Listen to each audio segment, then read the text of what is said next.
You might think a dead D battery is completely useless, but I'll show you how to extract its core and give it a completely new purpose, saving a broken angle grinder in the process.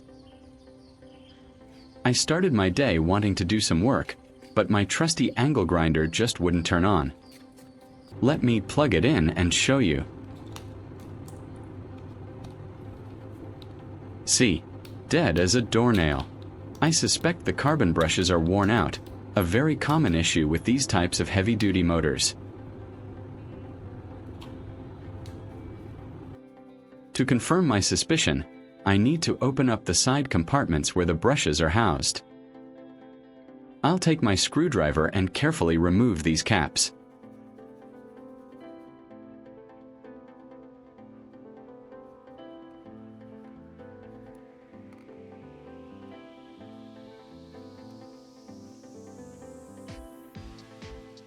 And just as I thought, the carbon brush is completely destroyed. Without this part intact, the electrical current can't reach the motor's commutator, so it simply won't run. Now, instead of buying a new part or throwing the tool away, I'm going to make one. I'm taking an old, depleted D battery. Using a utility knife and some pliers, I'll carefully peel back the metal casing. What I'm after is the solid carbon rod right in the center.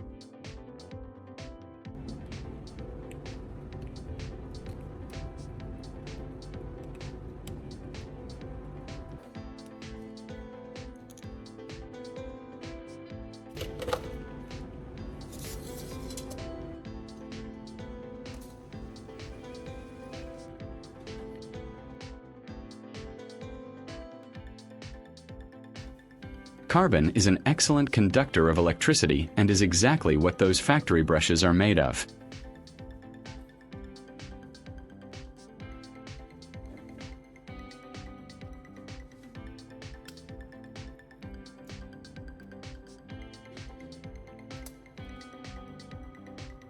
Next, I need to shape this rod to fit the grinder's housing.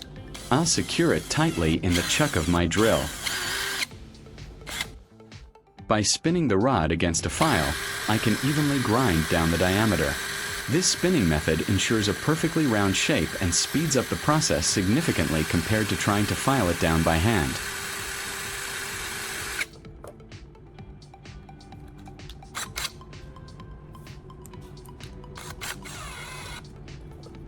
Leave a comment and let me know which country you are watching from.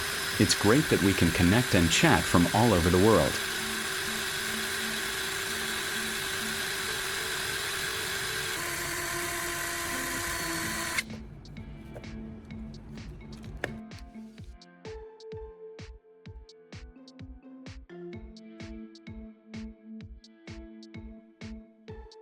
To get the final, precise dimensions, I'll switch to some rough sandpaper.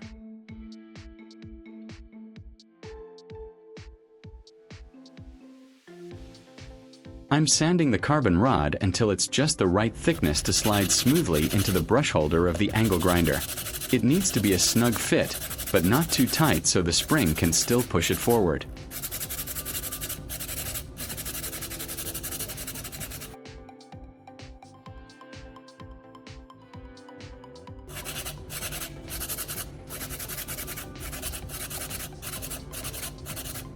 If you find this video interesting, don't forget to like, subscribe, and turn on the notification bell so you don't miss any interesting ideas coming soon.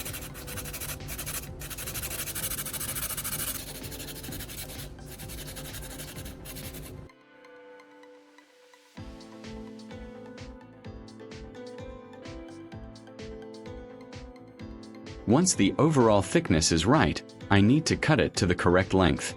I'll use a simple hacksaw blade against a scrap block of wood to carefully saw off a section.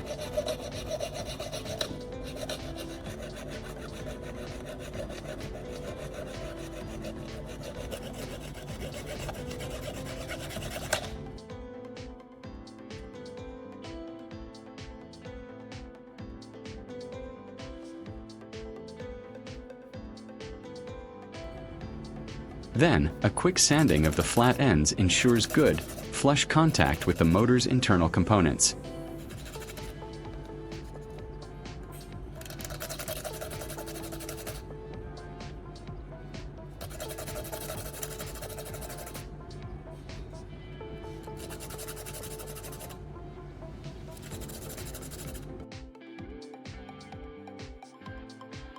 Now for a slightly tricky part. I'll hold the block securely with pliers and use a small drill bit to create a tiny cavity in one end.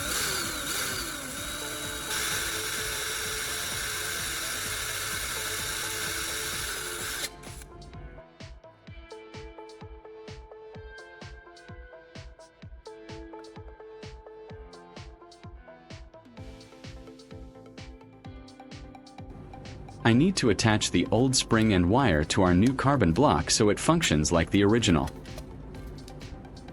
Then I'll take the old broken brush assembly and snip off the useless carbon bits, making sure to save the vital spring and copper wire.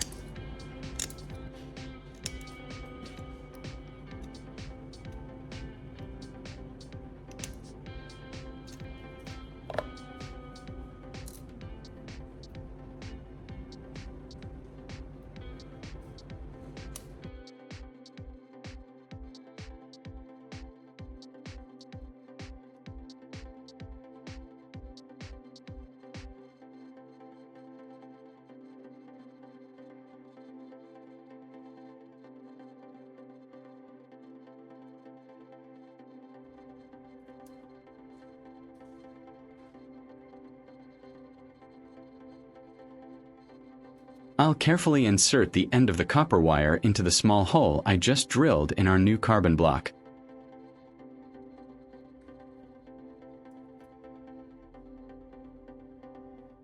To keep it firmly in place and ensure it doesn't pull out during the high vibrations of operation, I'm applying a tiny drop of strong superglue.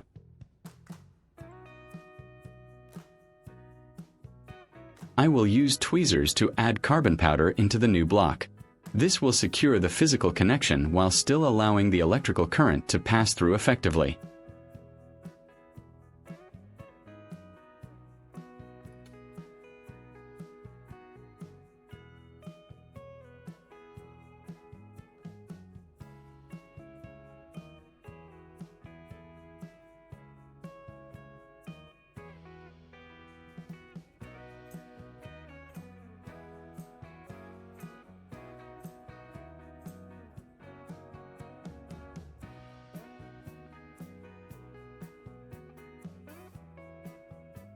With the superglue completely dry, our homemade carbon brush is ready for installation.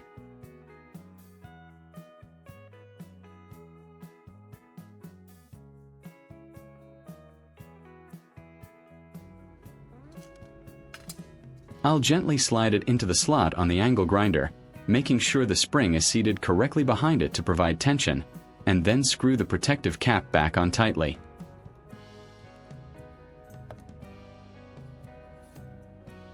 It fits absolutely perfectly.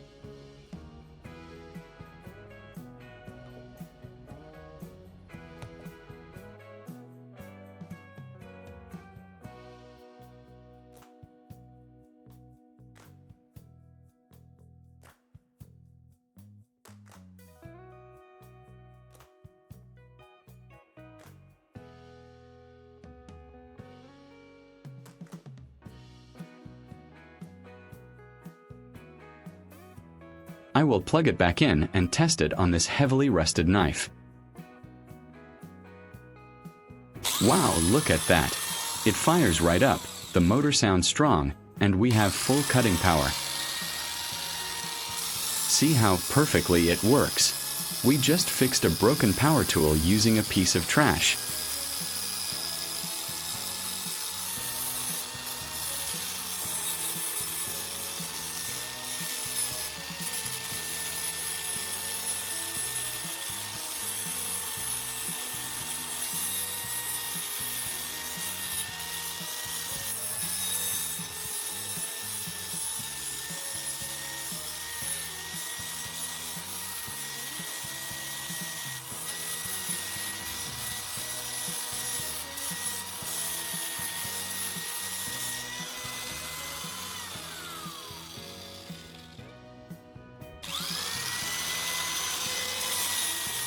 If you enjoyed this project and found it helpful, please give this video a big thumbs up, share it with your friends, and leave a comment below telling me what you think. Don't forget to subscribe to the channel for more fantastic DIY ideas. Thank you so much for watching, and I'll see you in the next video.